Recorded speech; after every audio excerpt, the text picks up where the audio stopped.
Hello and welcome to the 3,500 Miles Between Us podcast with your hosts Jobie and Abigail.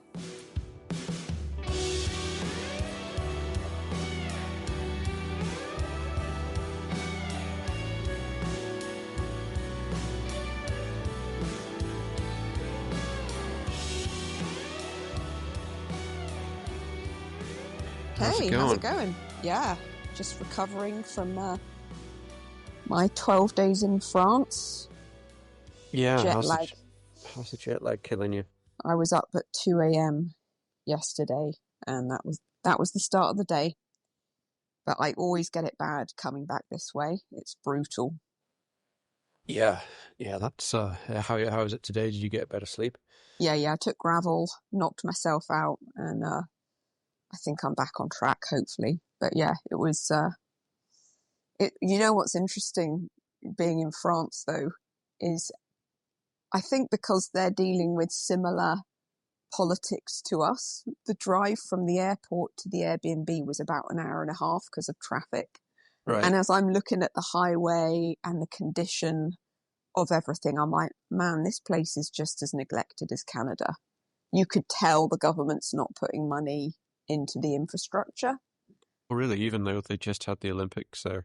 Yeah, well, the city was sparkling. So the downtown, the most famous, beautiful part was literally power washed, sparkling clean, which was amazing. But we were living, basically we stayed out in a kind of more suburban, if you could call it that, the outskirts where real people live, normal, working people. And it was chaos. It was just really run down. Yeah. And we found that. Sorry. Yeah, we found that in Italy when we went to Aaron and I went to a wedding. I don't know, it's 2 or 3 years ago, and outside of Rome, there was stadiums that were it was like something out of a zombie movie. There was these soccer stadiums that had vines growing up them and trees growing in the middle of them, and it's completely. Yeah. We've got this idea, don't we, that these beautiful countries. I've always had that assumption when you see pictures of Italy and France, Paris, you think the whole country's like that, or at least I have. Mm-hmm. This kind of illusion that it's just stunning throughout, and then we going from the airport to our accommodation was just regular building blocks, rundown apartments, just scrappy, and I thought, man, it's so obvious when the country's not being taken care of. They take care of their capital, and that was very impressive. But regular people living regular lives, you could feel the struggle. Yeah, there's a veneer, right? Even in Mexico, we found that too.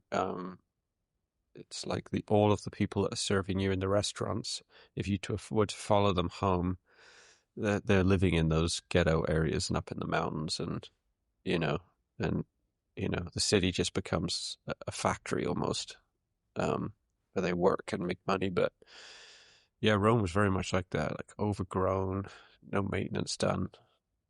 As soon as you're outside the city. Yeah. But overall, it was a decent.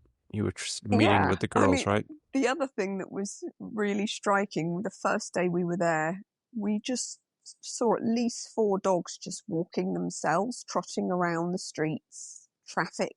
There was one, what we would, a 2-way busy bridge that we walked on every day to get our train. And there's this dog just trotting around all the cars grinding to a halt. But there was a lot of that. You would just go into the city. They're not neglected dogs. They had collars. You could tell that they were owned.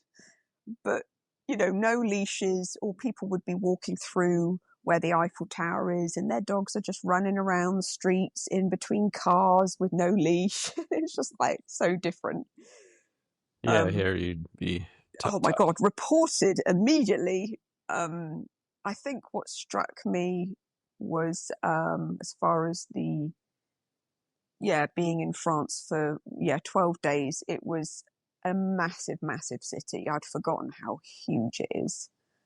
And I think what struck us all was the the rule breaking French, you know, getting through the underground, people just jumping over the barricades, just, you know, not paying. And the guards are right there. They don't care.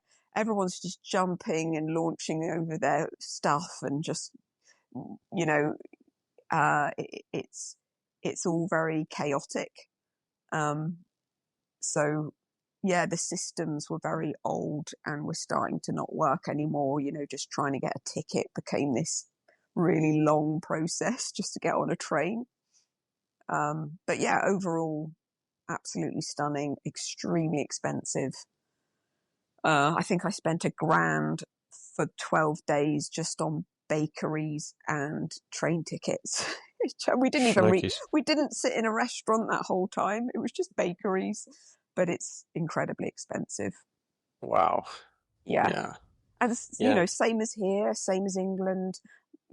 You know, meeting family there, they just everything was hugely expensive. Yeah. But yeah, it's good to be home. A friend of mine went to one of my co-workers went to Japan, I think, and she was completely excuse me.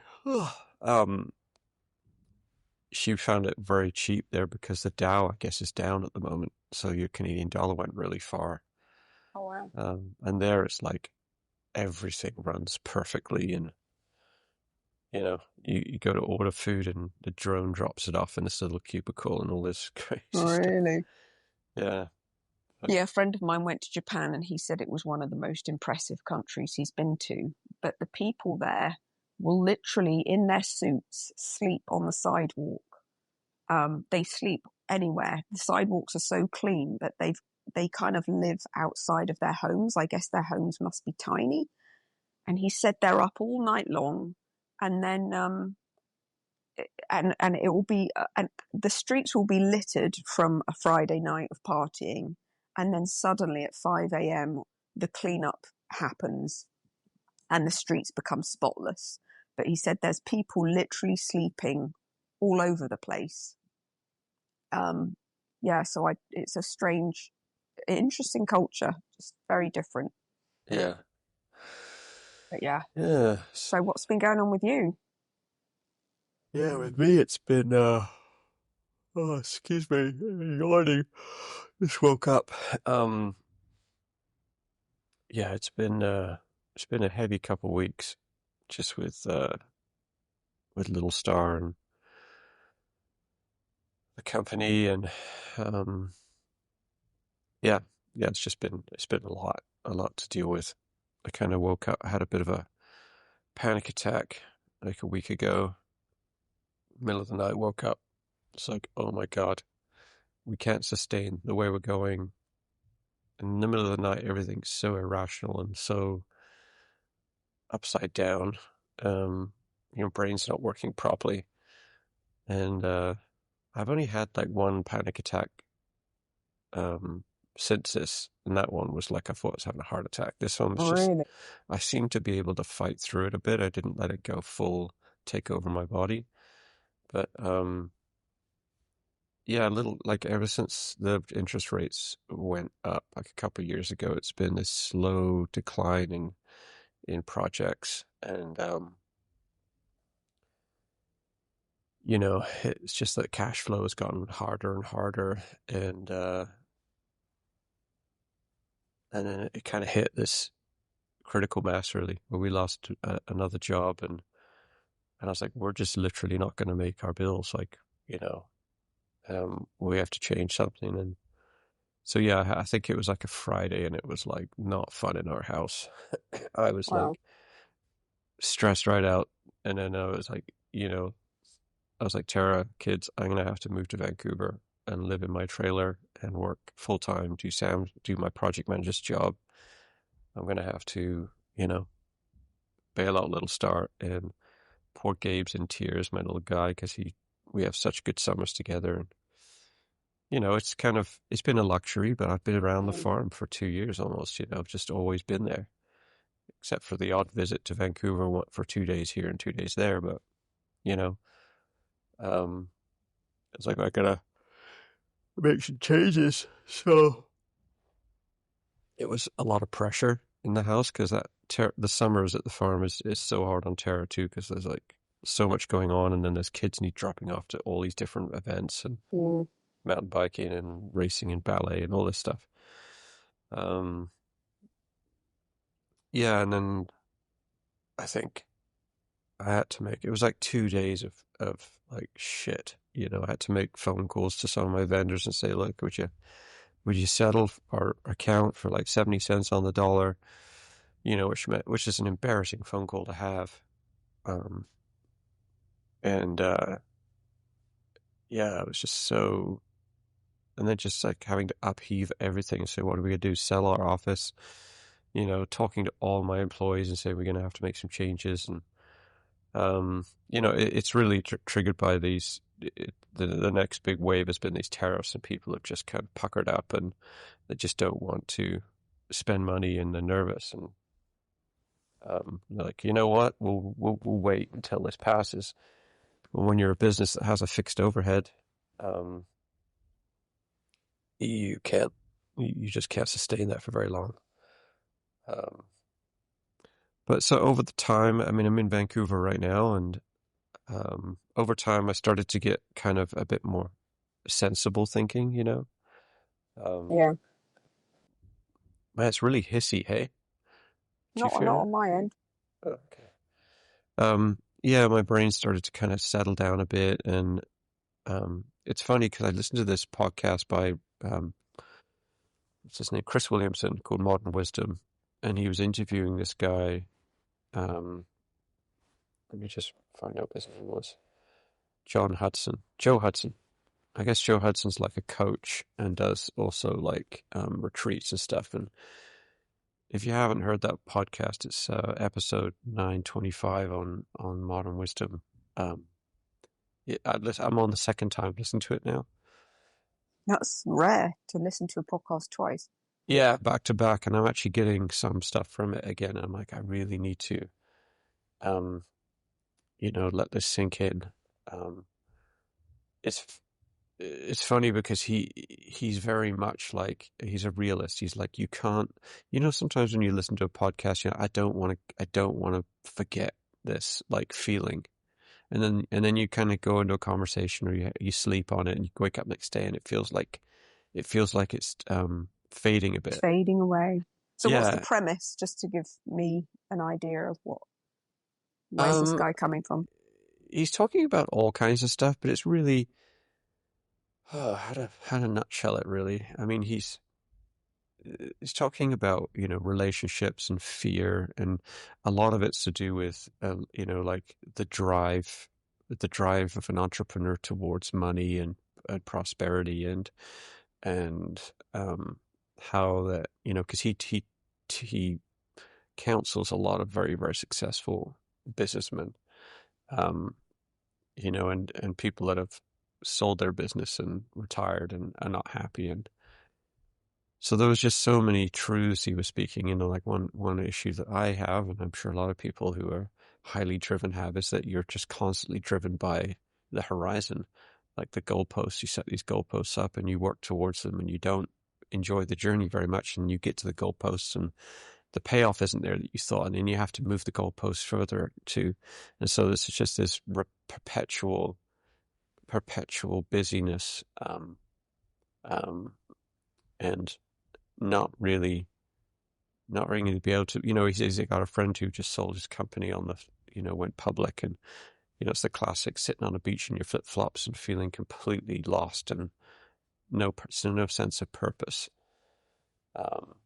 But the part that really hit me was just his explanation of like fear. And he said that 90% of fear is actually excitement. There's an underlying excitement, but the first thing that rises to the surface is fear. So you're operating out of fear. Like picture you're about to go out into a big rough ocean and maybe jump in the waves, and you look at it and you think, oh, I'm scared. I'm scared to go in there. What it really is excitement masquerading as fear. And he said, if you can tap into the excitement of it, then that completely changes the physiology of your body. And his hack was like, picture the thing you're afraid of and say, I'm excited 10 times fast. Oh. And he goes, most cases you'll watch your your internal kind of physiology change, because what you are actually is excited about the adventure. And there were so many truths that he was speaking. I was driving over to Vancouver, listening to this, and I got to the destination. I was living in a friend's basement, and the tendency was just to turn on Netflix and just veg. And I just felt this little voice saying, don't do that. Like, just sit down and journal. And he was talking about, finding out what it is that really makes you tick. And that feels a bit trite because, how many times have you heard that? Like, write down the 10 things that really, find something that you love to do and then figure out a way to make money at it. I mean, it's very cliche, right? And, but I was kind of open, I mean, I think the brokenness of what I've been going through kind of opens you up. And I was like, what's really beneath, like, what is it really? There's kind of these trite things that you can say, like, oh, I like to be successful and I want to be this and I want to be that. And, I want to be healthy. And I was just kind of going all the way back. And I feel like the purest form, if you've had a fairly okay childhood, it's like the purest form of who you really are is to go all the way back to when you were a child, because there you didn't have any, it wasn't cluttered up by just the responsibilities of life. Like, I think many of us find ourselves in a career and we're just like, I don't know, I just found myself here and now I got bills to pay and it's okay, Yeah. But he's like, if you do the thing that you love to do, you'll work 12 hours a day and it will only feel like 5. Like, it will energize you, not destroy you. I kind of like building a business. Like, I like building things and building my company and building a band back when I had music. But I realized that for me, the core of me is adventure. Like, I love adventure. As a child, I didn't like reading, or I didn't like, I loved, all of my play was adventurous play. It was all like me against the odds. So I'm trying to piece together how to bring that into my life. And then I was thinking about what I'm going through as a business, which is tough. It's a tough slog.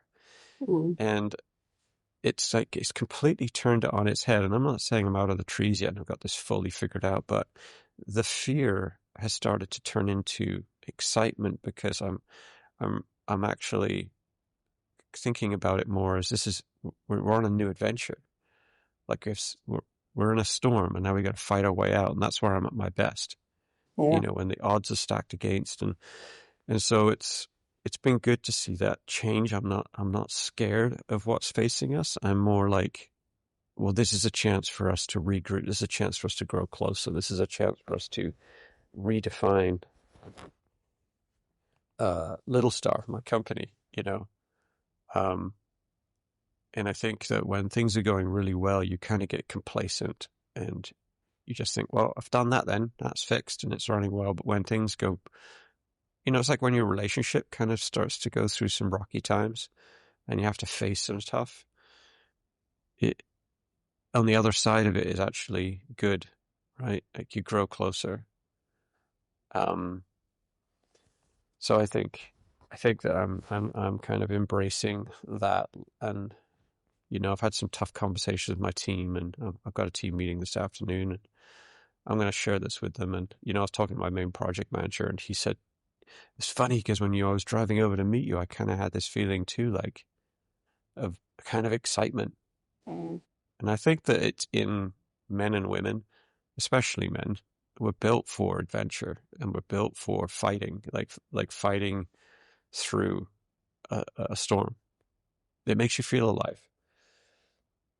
And I realize when I'm looking around the city and I'm looking at people, I think what makes people depressed or what makes people unhappy is this lack of purpose, right? It's like when you've got something to fight for, there's like a real sense of purpose.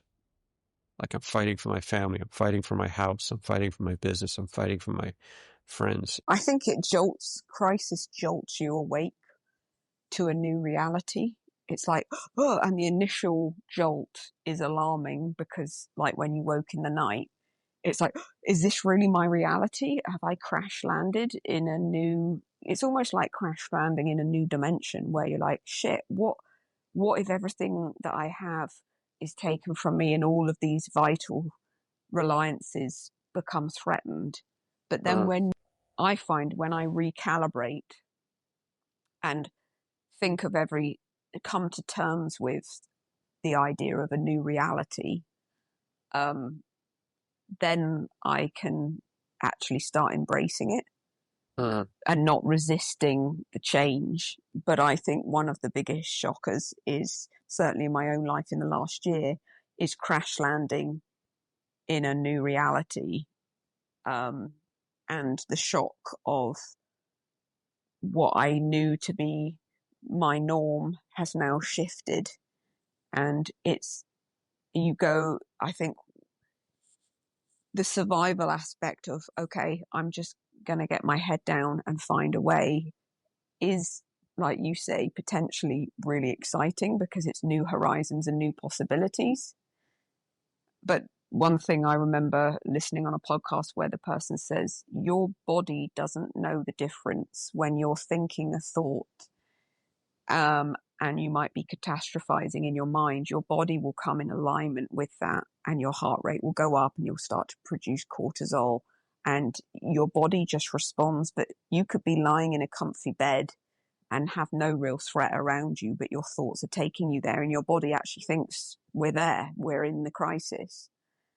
And like what that guy's suggesting to me, way I interpret it, is if you then direct your thoughts to the excitement of those possibilities, then your body will probably come in alignment with that.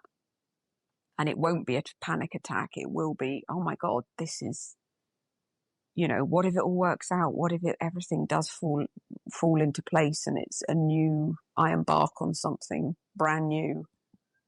But the in-between is what's hard, where I feel like the letting go of the old reality, as comforting as it was, it's being wrenched from you by this crash landing. Yeah. And then it takes some time to recalibrate. Like, it sounds to me like what you've done, where you say you're thinking more rationally and practically. It's once you start to recalibrate, you're like, you know what? We can make this work. Okay, so what if this happens? So what? You've got all the components to rebuild or to create something that works. Yeah, and it's like, when you have these, I've got to talk to so-and-so, and you just build it up in your head like they're going to like rip your head off and it's going to be a terrible conversation. The friendship's going to be over. And, it's like when you're forced to do the hard thing, which is like I was forced to have some really hard conversations. It actually, there's a sense of release that comes when you push through it, like I remember this guy said, he goes, in all my business talks with my team, every time we meet, and even with my wife, when we have a heart to heart, he's like, the first thing we say is like, what's the hard thing I'm not saying? What's the scary thing I'm not saying? Yeah. And then say that. And because suppressed, that gets so suppressed, right? And this is kind of I've had to have some scary conversations, I mean, we have a storefront that I built, I don't know, 8 years ago. It's beautifully done, and it's where our team meets and our designers work out of, and I'm proud of that spot, and it gives us business. And we might have to let it go, and it was just like breaking my heart to let this place go, because we'll never get a place as cheap as rent as this, and we'll never get this spot back because we got it for a sweet deal. And I was like, when I came to Vancouver, I'm like, I need to go there. So I went there and I walked in there. I just sat in the space and I just had to be with it, and then say the words like, I'm okay to let you go now, in my head, I built it up to be this like, it is too good to let go. You know, it's like, there's no way. And then when I went there and I just sat with it and I looked at the walls and I'm like, you know, I can build this again. And we all know these things that, you know, for the new thing to come, the old thing has to die, and the dying process is never fun. You know, don't expect, oh yeah, the dying process is actually a blast. No, it's a death. Yeah. And if you don't let the thing die that the universe is telling that needs to die, then you'll be stuck in that same pool, if you know what I mean. If you actually are, if there's a plan for bigger success, then you have to let some things die for that new success to grow or to be presented to you. And I don't know whether we're going to keep it or not, but I've come to terms with it. You know, I might have to let this thing fall off the vine, and it's like, you know, you hear the Stoics and the Stoics and the samurai, they all consider death on the daily, you know, and they don't only consider their mortality, they actually visualize going through death, like the whole process, you know, like dying and my life leaves my body, and then on the other side, so that when they're faced with death, that's why the samurai was so incredibly good on the battlefield. So they literally didn't fear death because they lived it every single day.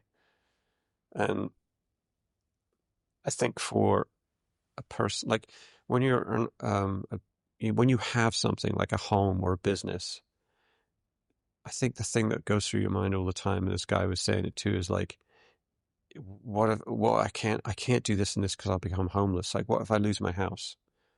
Like, we kind of equate everything to our anchor point, which is, what if I lose my house and I'm homeless? So yeah, you know, it's always that thing. Oh, what if I lose my job, then I'll lose my house, and then we'll be homeless, you know? Yeah. It's the And catastrophizing. yeah, and this guy's like saying, well, so what? You know, like, so what? Like, what if? And it can sometimes we build these benchmarks up in our life that's like, I can't do that because then that'll happen. It's like, it might not, you know, and you'll be okay. Well, the funny thing with Chris Williamson, I think he was on Joe Rogan recently, and I haven't listened to it, but I've seen the reels. And he goes, turns out that our lives are a repeat of all the lives that came before us, in that we have all had to learn these simple cliche lessons like money doesn't make you happy. And, you know, what you were referring to, where what really matters in life. And, you know, all the things that the previous generation had to learn those things, and the one before that, that it turns out, for me, I've more recently started to reflect. Now I'm like 46. Turns out my life was about dealing with core wounds that I hadn't addressed or was unable to until this point of awareness. Turns out that was my life. You know, even though I'm maybe only halfway through, to spend quarter of a century with someone and to look back now and go, oh, turns out that half of my life has been needing to learn some very simple things. And when I look at older people and I see their repeating loops, and I realize you can do that till death if you want. You can have a loop that plays out in your life repeatedly, and life won't give you any breaks on that.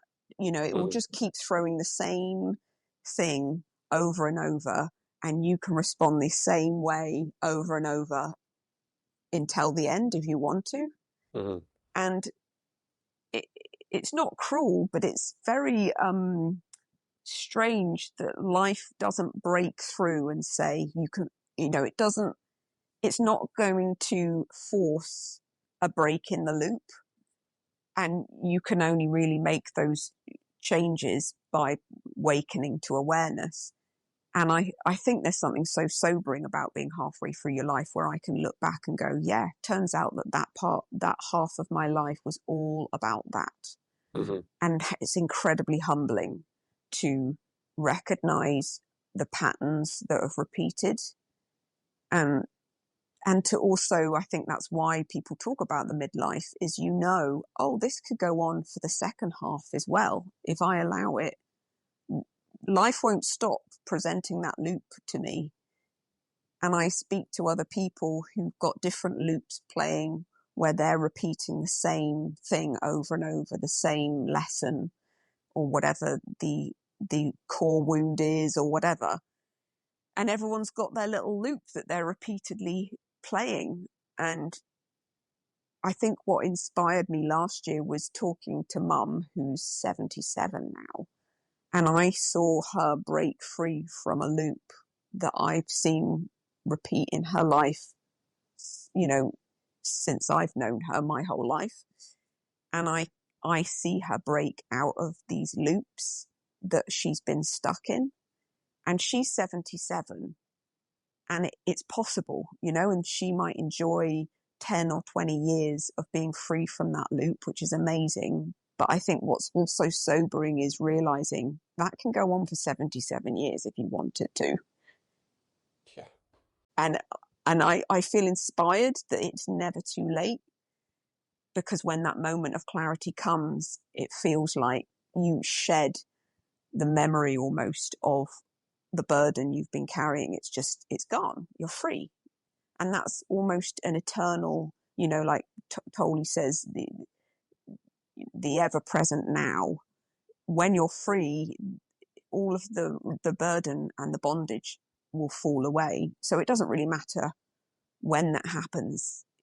You can reach enlightenment and then die 3 weeks later, and that okay, it served its purpose, or whatever your life brought you to that point. Mm-hmm. But it is humbling to really recognize and see in her the fact that will happen.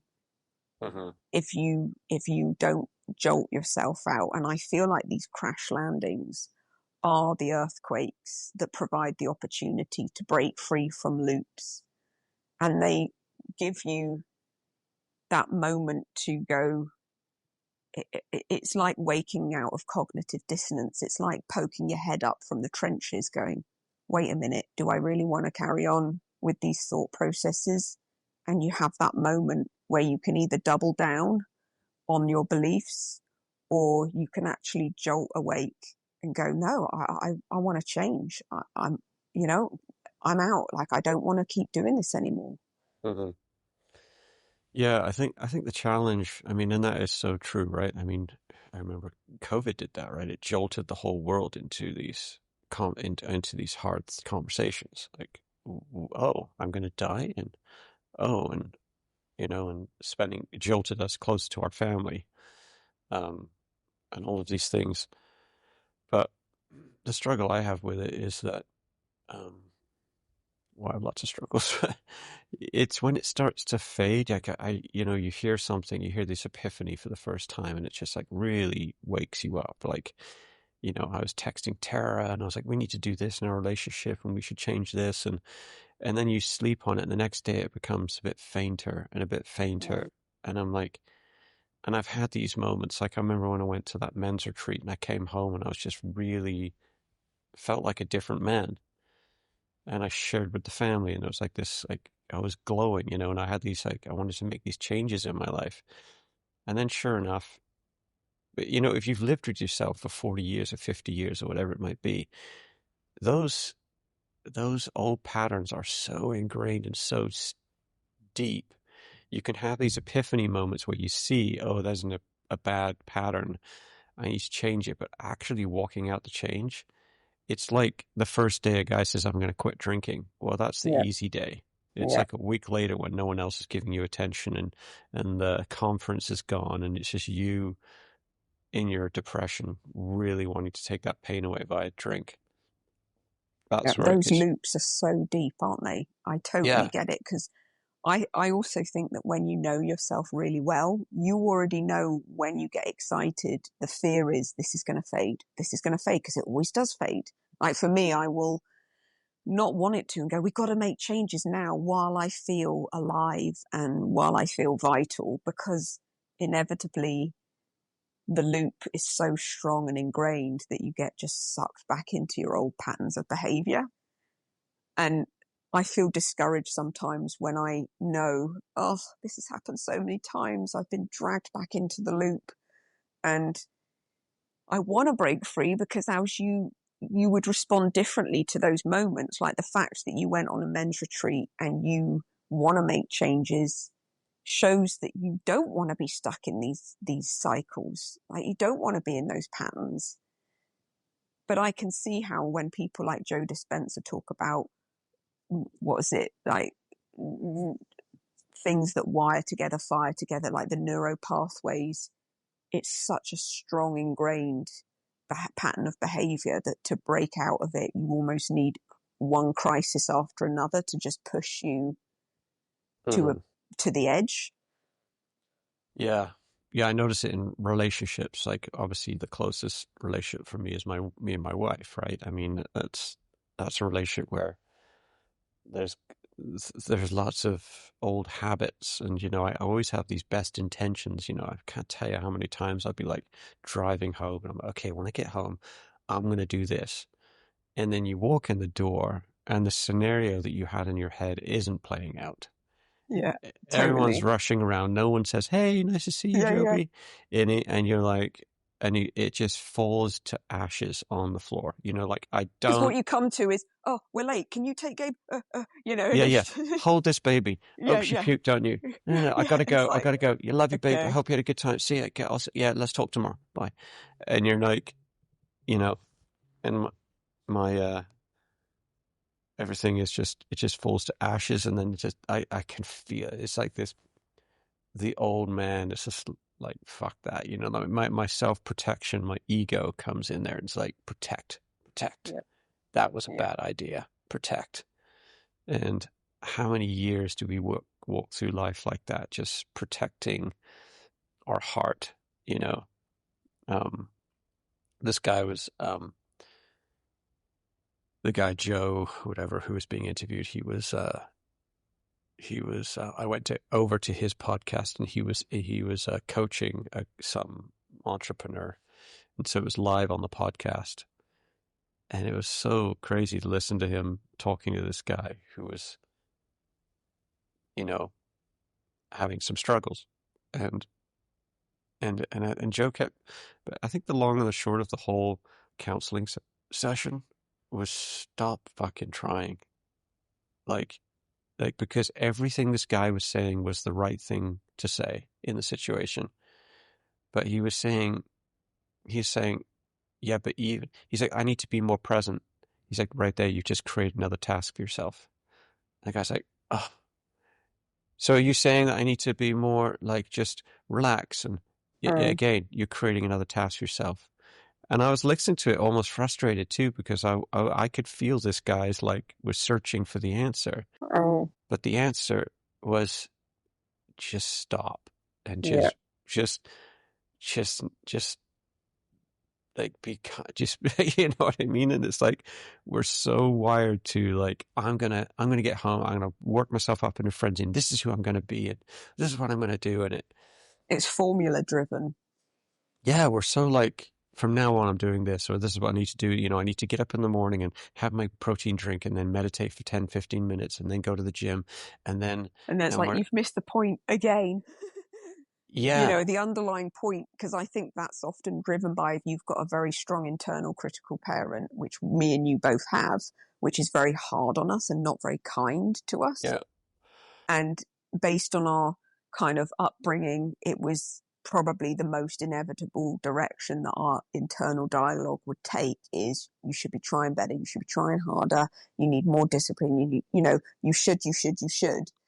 And people keep saying, going through a time of crisis, you've got to be so much kinder on yourself. How does that look And this last few weeks that have been very challenging, even in the midst of going away and having a vacation, there's a lot going on at home in my personal life. I try to adopt this mentality of, you're doing really well considering everything going on in your life. My internal dialogue was, trying to, instead of going, this was the wrong time to go away, I shouldn't have gone away now, this is, and obviously I had those thoughts, but also I tried to interject a new way of talking to myself, which was, cut yourself some slack, you're doing really well. The fact that you've even pulled this off, given what's going on in your life, and that kindness is something that I've really lacked because I've had such a strong critical parent in my mind. And that's probably what this guy had, is like, give me the formula, what should I be doing? And actually you shouldn't probably be doing anything. Yeah, it's like, stop, like, yeah, he touched on a lot in that interview. I think the guy said one thing. He said, I was listening to the with the Chris Williamson podcast, he was saying something along the lines of, like, when they do these like joint retreats, it's like giving compliments is like really hard. It's a really hard part of the journey. It's like, you sit someone on a chair and you say, "Oh, you're really good looking. You're really kind. You've got beautiful eyes." And most of us will go like, yeah. But in your head, you're like, I can't accept it. Like, we're so bad at taking compliments. Because we've got such this critic, like, we just feel like, yeah, but it could be better, and I could be better, and I've done some bad things, and I'm not that, and I'm not this, and we just self-deprecate. He said it's like insane trying to get people to actually embrace a compliment with no holds barred. Just let it completely. And I definitely feel like that. But he said, in that place, the ego can't survive. In that place of full self-acceptance and love of yourself, the ego can't live. Yeah. Well, it's like when people say, given, some of the stuff going on in my personal life, people say, oh, you're being so brave. And my internal response is, yeah, but what are my options? That's all I can.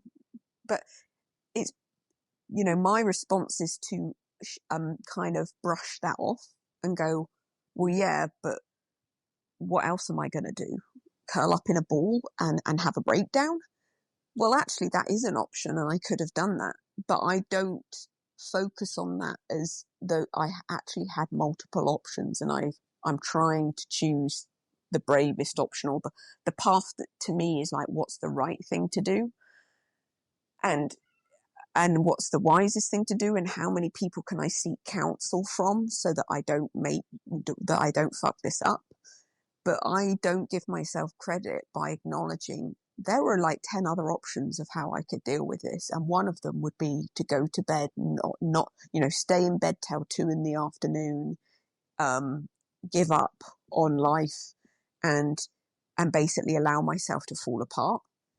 That was an option, but because of my self-deprecating, I don't always acknowledge to myself that, I don't know, it just feels really, I think maybe it's an English thing as well. It just feels, but then this guy probably works with all types of people. And when it comes down to it, most people find it hard to be kind to themselves and just say, like, your response to your crisis in business is to get in the trenches and give it your all, probably partly so that if something happens, you can say, I dropped everything and I did everything I could. Because if you didn't, you would look back and go, I should have done this, and I should have got in the trenches and just tried my absolute best to turn this ship around. My sense is that that's something that you owe it to yourself and to the guys in your team to just go, let's let's give it our all, try to turn the ship around, and at least you can then say, I did everything. And that's an option that you've chosen, but there was like 10 other options you could have chosen, in reality. And we don't give ourselves credit for the fact that we kind of, hopefully the option you chose is the wisest option. Yeah, it's kind of tangled up with the self-critic, and I find I do that so much, like I'll be talking about a story and I just hear this voice on my shoulder saying, shut up. No one's interested in this. What are you talking? You know what I mean? And it's so fucked up. I know. Yeah, it's a really self-deprecating internal dialogue, isn't it?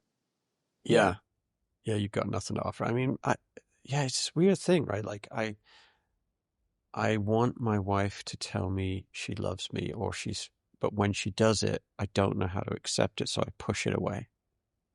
Yeah, classic. Like what I really need Tara to say is like, and she does this. She's like, "Oh, I'm so proud of you. You've done such a good job, and you're such a hard worker, or whatever." And that's what I'm calling for. It's my signal I need. And she'll say it, and I'll be like, "Yeah, nah, it's nothing." Yeah, which is they say you marry your unresolved childhood issues. I can't remember what the phrase goes like, but that is the same language as a child. You wanted your parents' acknowledgement, but then when they gave it to you, you found it hard to handle it. And in our most kind of intimate relationships, those unresolved childhood issues, that's where they play out. And it's just almost identical probably to the thought processes you would have had as a child of needing your parents' acknowledgement and affirmation, not getting it, but then when you did get it, you didn't know how to receive it. And it's like, oh my gosh, we're still playing this out. I see it so strongly in my own life right now. Like, I'm really still in that game.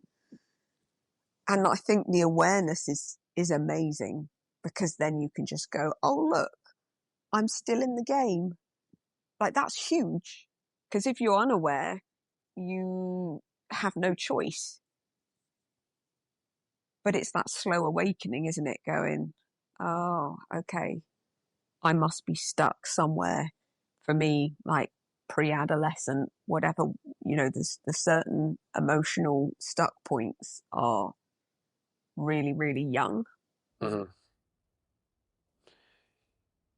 Yeah, it's very humbling, realizing that you still got a lot of baggage.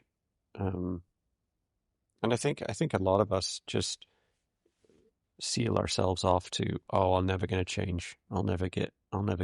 This is who I am. And I'm never going to get better. I mean, I think a lot of people just write themselves like, yeah, take it or leave it. And we stop working on ourselves and stop trying to better. Is that a cat? I can hear a cat meowing. Yeah. I'll go and deal with that.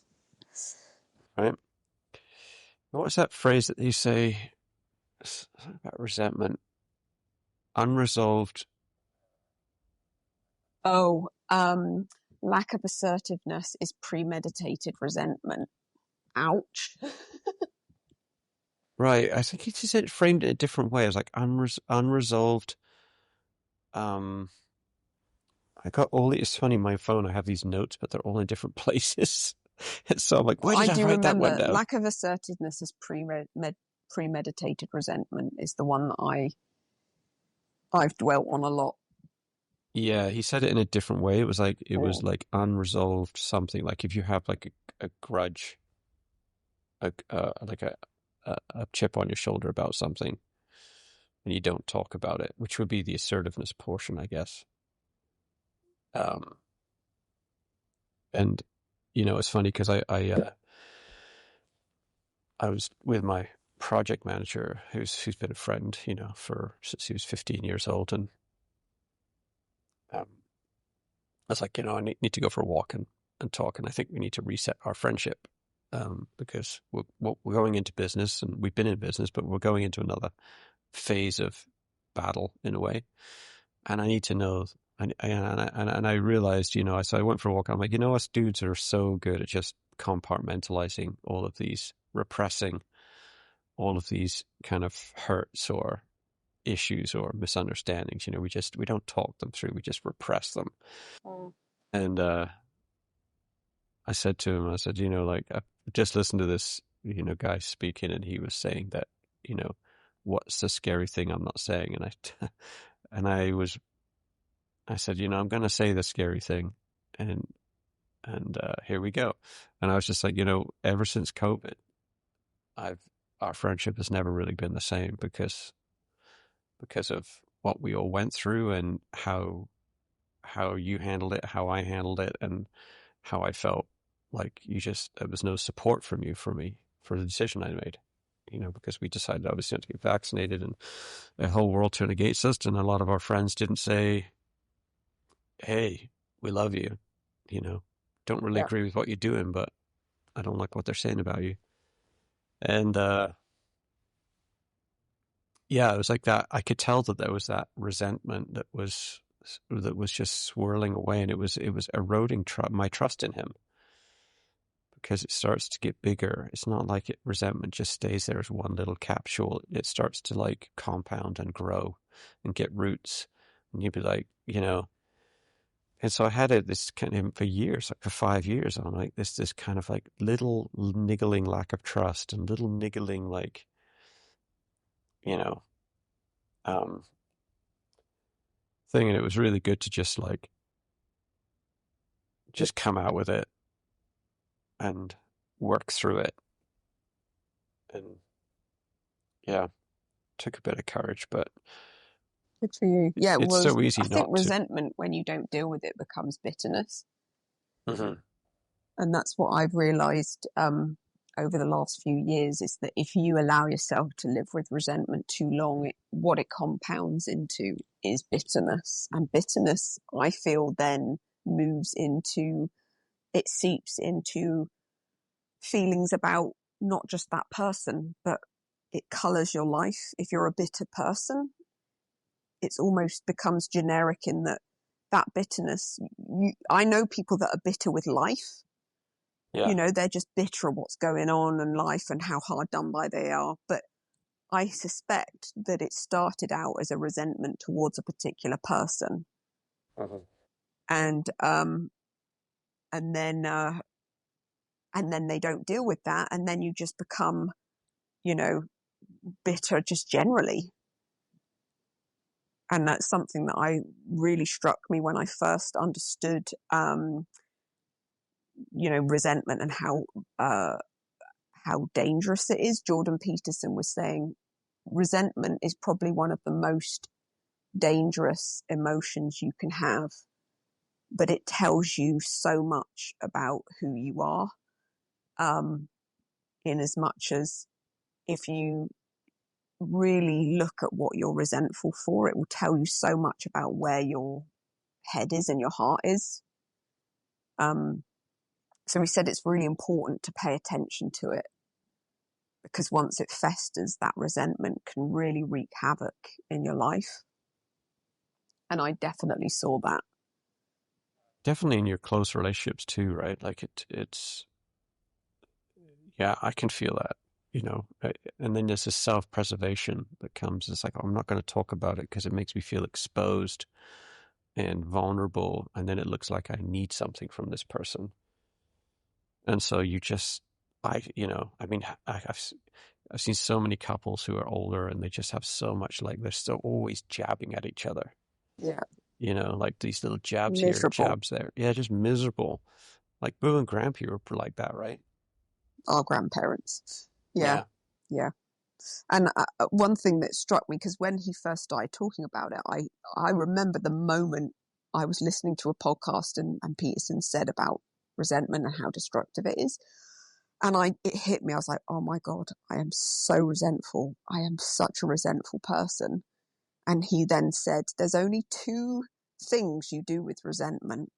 Once you realize and recognize you're resentful, option 1 is you realize that you need to grow up, stop complaining, and lay down your resentment and just basically be an adult. And the other one, if that's not what's relevant, is you need to be assertive and speak to that person. So he was using it in example. Let's say I'm doing a job and I'm not getting paid enough and I'm resentful about the fact that I don't feel appreciated. One option might be, I just need to grow up because I'm getting paid a fair wage and I get what I put in and I'm not putting in that much, or whatever, you know. Look at your situation. Do you need to just grow up, be grateful, and lay down your resentment and acknowledge the fact that it's not as bad as you're telling yourself? Or the other option is, no, you've got a valid concern here. You need to go to your boss and ask for a pay rise, which is the assertiveness part, and give yourself an opportunity to solve the resentment by being assertive. And to me, that was quite attainable in as much as you've only got two options. Either deal with it, grow up and stop complaining, or go straight to that person and say, hey, I need to tell you something, which takes balls. Yeah, because because it makes you feel vulnerable, and then, like, I know in like my relationship with Tara, with my wife, you know, one thing that comes up is that she's really into she's very nurturing with our children. So she co-slept with the kids when they were babies, and I had to go sleep in another bedroom because I was having sleep struggles anyway, and I just could not handle someone else in the bed.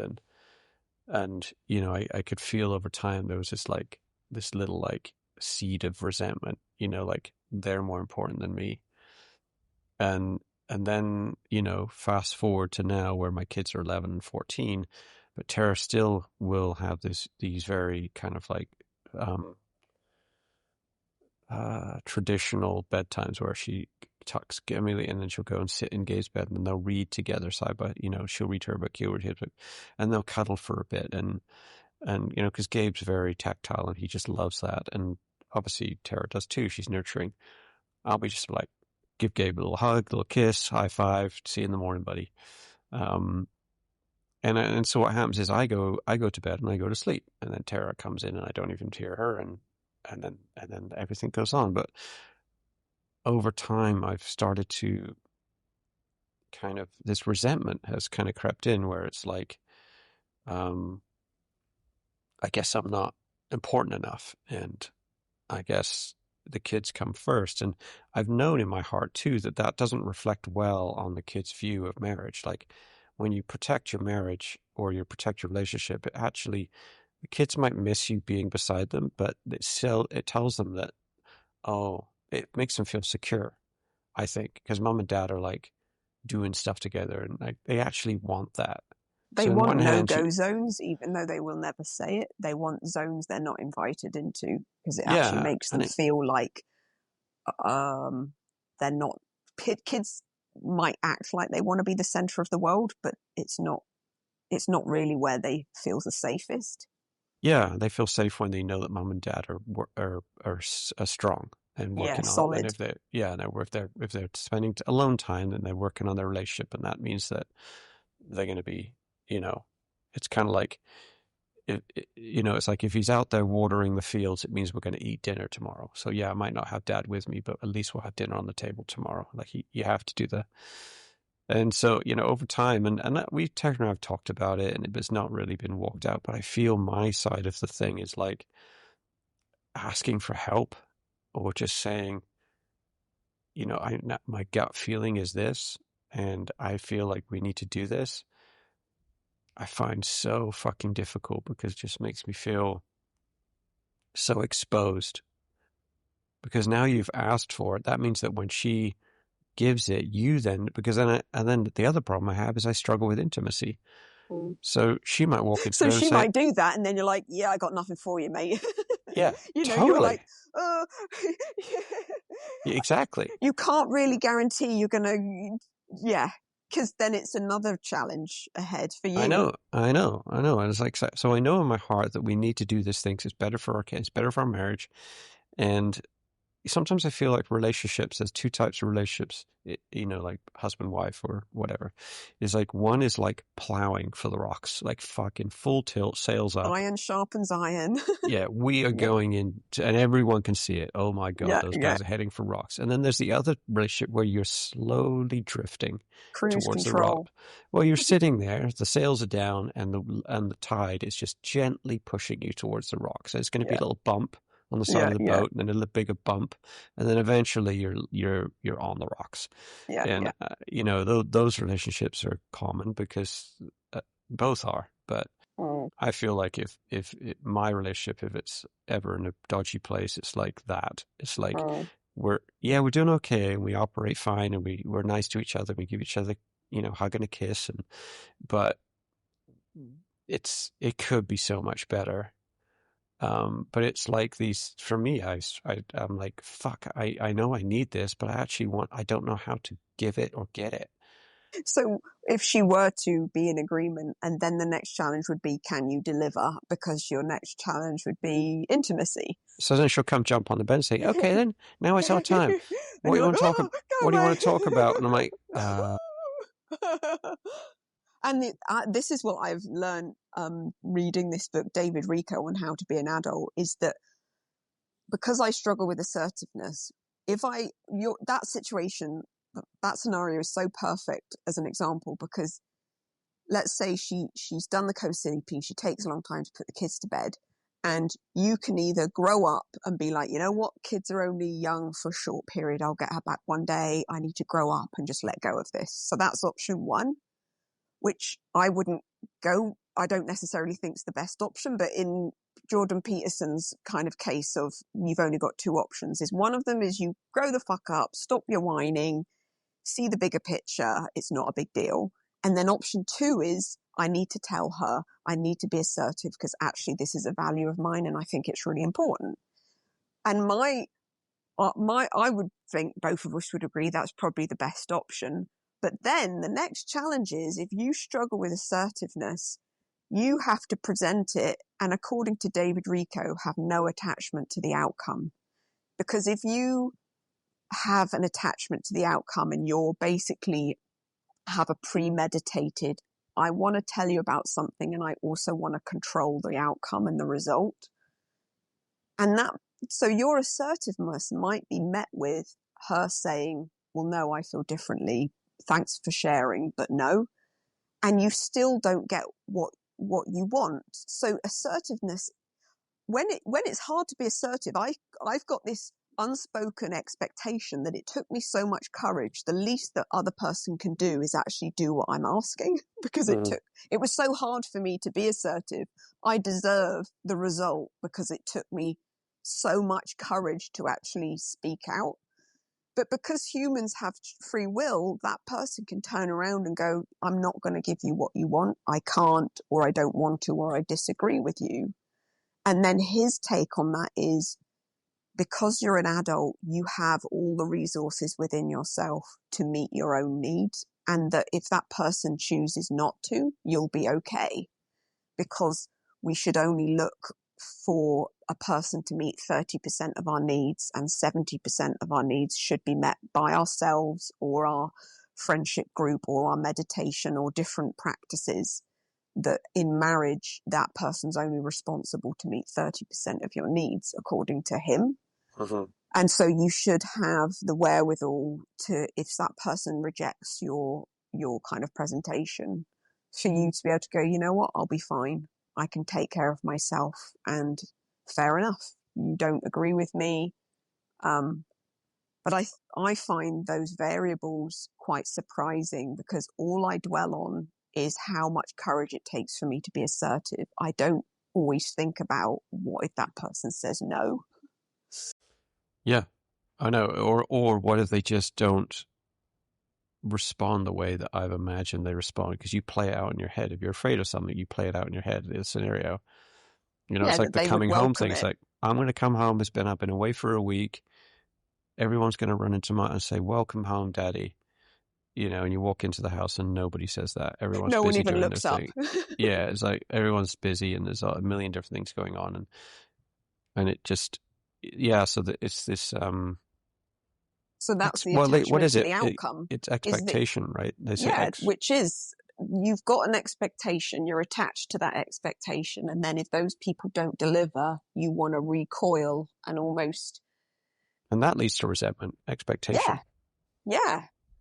Because And that's what I'm realizing is like, oh man, this is a whole process. This isn't just the step one of me learning to be assertive, which takes enough balls as it is. This is also me letting go of the outcome and also trusting that I have what I need to meet my own needs if they don't deliver. yeah, or being strong enough in yourself, like loving yourself enough to, if they don't respond the way, is being okay and keep on going. But don't get, like, what I do is I say my piece. It's not received the way I expect it to be received, and I just coil back up. Exactly. And Yeah. it's like, fine then. Yeah. So childish. And then you double down on the resentment. So it's almost worse. Yeah. Oh, Because it's like, 100%. wow. Okay, is this who you are? Oh my goodness. Yeah. Yeah. But in a relationship, it's just doomed if you don't figure out a way to. I mean, I'm trying to figure that out, but in most of it, I'm trying to like, because if someone came running at my kids with an axe, I would run in the way of them and just fucking figure it out, right? But what this stuff scares the living shit out of me. Yeah. Why is that? Is it the ego? Is it the, why is having a simple conversation like for me to go to Tara and say, hey babe, I just need a hug right now. It's so hard for me to do. I don't know why. I mean, I do know. That's I think the I loop. know. I mean, if I think of all of my responses when I'm acting out of fear, have their origins in, for me, a sense of abandonment growing up. And I have gone out into the world looking for that to repeat itself. So if I present myself to someone and they turn me down, I interpret that as abandonment. Yeah. Rather than, well, they reserve the right to say no. Everyone does. It's not rejection. It's just they couldn't give me what I needed, or, they've chosen not to. And Mel Robbins would say, don't listen to what people say. Look at their behavior, because that's telling them who they really are. That's telling you who they are. And let them show you themselves. Let them be who they are so that you can make your decisions without that element of control. You're just allowing them to be. But I realized that my loop is abandonment, and I've subconsciously chosen relationships that repeat that cycle. And it's all got its origins. And that's an infantile, when I recoil and respond that way, it's my very young child. And then people would say, then you have to parent that young child and say, you know what, it's okay. It's, and speak kindly to that abandoned child. Yeah. Rather than going, what's wrong with me? Why can't I just handle this stuff? Like, what's my problem? Yeah. But that's what I feel my loop has been. And I've gone out and sought out the people who will be the most likely to abandon me in order to just keep repeating that story. So it is sobering and humbling to think, oh man, I'm still drawn to that. I'm still got a gravitational pull towards We people. romanticize it, right? Like, oh, I'm fine by myself. I mean, I've had these thoughts, and they're, I've been married 3 times, and the breakups are awful, and it's just a horrible time, and sometimes if I'm going through something in my relationship, I'll be like, yeah, fuck it. I'll give, like, Tara can take the farm, take everything. I'll just go live in a treehouse somewhere. And and so like this, just pour me pity, but you can kind of like, it's like this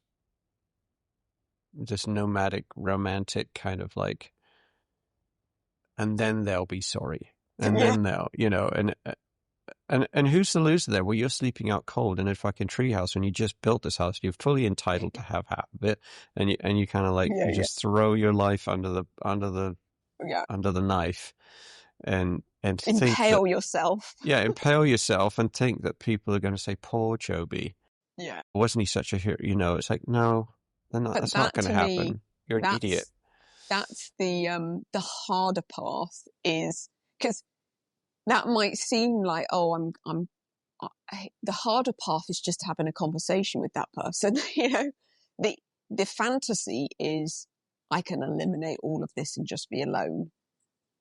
But to me, like, the real hard part is breaking the loop within the context of a relationship. When that person could turn around and completely abandon and reject you, the courage that takes is more than being alone. And yeah, I mean, it's so real. And to me, it's so, it's kind of discouraging to be like, I'm bloody 46 and I'm still dealing with this shit. It's so frustrating. I know. Because I'm not under any illusions that just because I've made huge changes in my life that I'm not still susceptible. That loop is incredibly strong. And I'm not going to think, oh, I've changed my situation, I've made some brave choices, I'm free. No, don't be thinking that you've suddenly rewritten your history and you're now wired completely differently. No such luck. Yeah.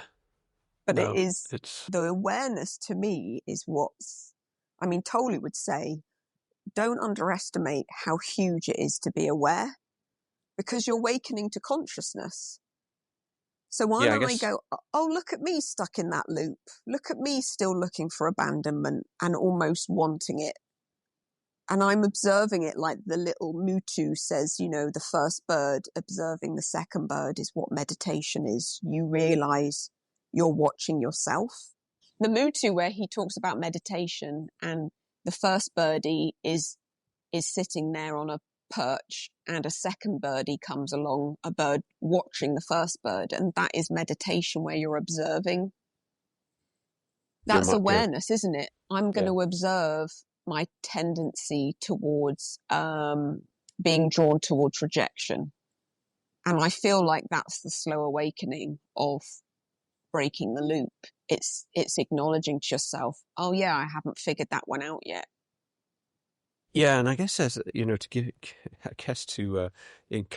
be encouraged, right? That a lot of people don't think about these things. Like, I do share some of these deeper things with some people, and it's like, like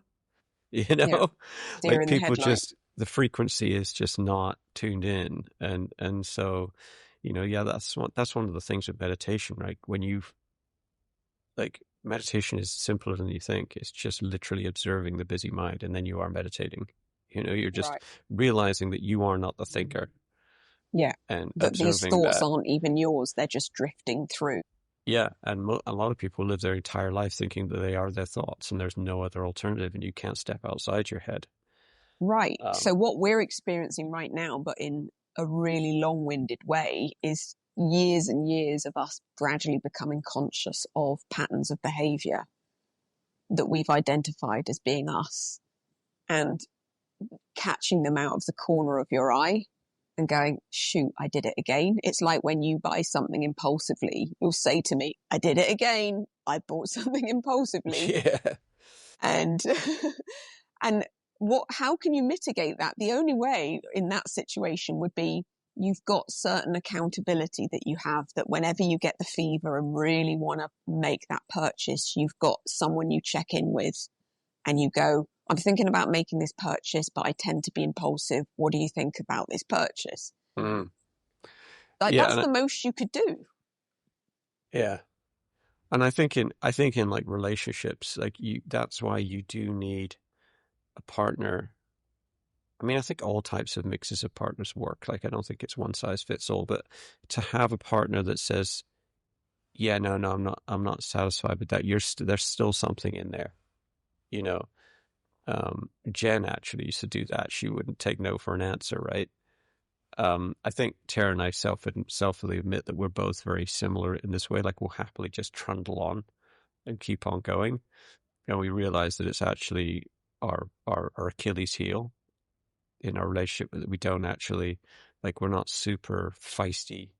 Like, you don't lean into challenge, like emotional challenge in the relationship. or just like push through. Like, it's kind of like, I think you should do this. Yeah. And then the conversation just dies. And it's like, you know, the very opposite of some people we know who just drill you to nauseam until you're, you know, I mean, I think there's an you can go over, but you do need someone to call you out and say, yeah, no, I know you said that, but I can tell by your body language that's not what you're feeling.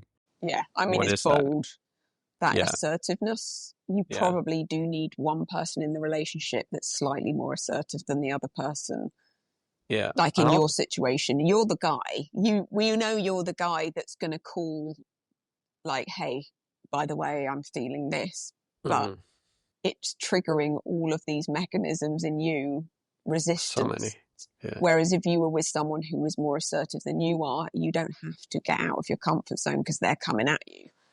It's funny, this guy was talking about there's so much in this podcast, it's so worth a listen, but he was talking about when him and his wife talk, they do what the Stoics and they said when they have an argument, they'll mourn the end of their marriage.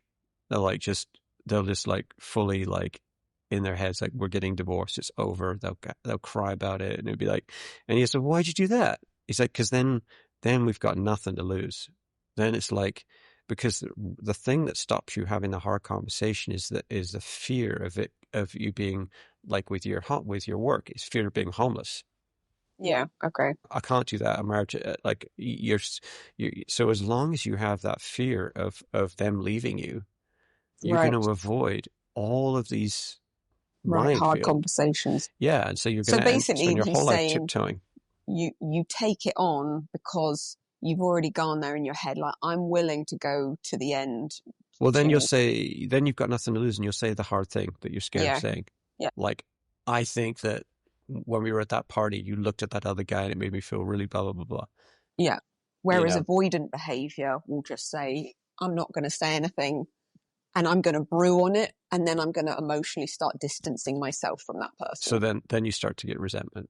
But he said, you know, the reason that we don't go into those places is because we're afraid of losing our marriage. Like, it's the same way of, like, the reason you don't do the thing in business, you're afraid of losing your house. And they said, you know, the best thing is just to fucking face it. Yeah, well, interesting. I was listening to Marissa Peer, who does hypnosis, and you can download all of these different types. Like, you can download hypnosis for trauma, or it might be for giving up smoking, addiction, procrastination. Now, her hypnosis for people who struggle with procrastination is, she says, at the core root of procrastination is fear of failure. So the reason why people put things off is because they're afraid that if they do it, they're going to fail. And it produces procrastination. I'll do it tomorrow, I'll do it. But the core of it is you're afraid you're going to fail, which I thought was quite interesting, because I certainly wouldn't associate procrastination with fear of failure right off the bat. But that's the fear that you're battling with by avoidant behavior, is that fear. Well, why did it take us so long to start a podcast? Because we were afraid of failing. Yeah, or that we couldn't remain consistent, or that it wouldn't be a success, or no, it's interesting. I'm going to have to wrap up. Bugger Got off. an appointment, but no, it's very interesting. We will put a link to that podcast, because there was obviously a lot in there. Sweet. Well, we'll connect soon. All right, Abby. All right. Love you. Love you. Bye. Bye.